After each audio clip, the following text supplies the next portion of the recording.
Акча чогулткан директорлор менен мугалимдер иштен алынат дейт министр.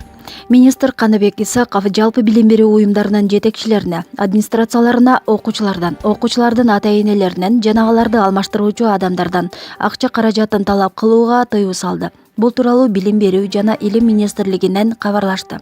Министр тиешелүү буйрукка бүгүн кол койду. Ага ылайык маданий, массалык жана башка иш-чараларга да каражат чогултууга тыюу салынат.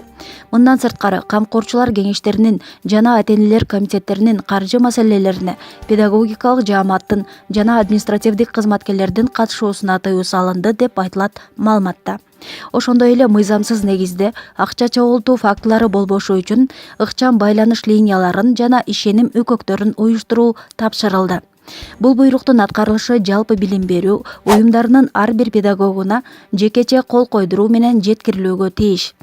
Эгер жалпы билим берүү уюмдарынын жетекчилери же педагогдору тарабынан мыйзамсыз каражат топтоо же окуучуларга, алардын ата-энелерине моралдык психологиялык жактан басым көрсөтүлгөн факты аныкталса, тартиптик жаза чараларын көрүү менен кызмат орундарынан бошотуу жазасы колдонулат. Спутник KG сайты.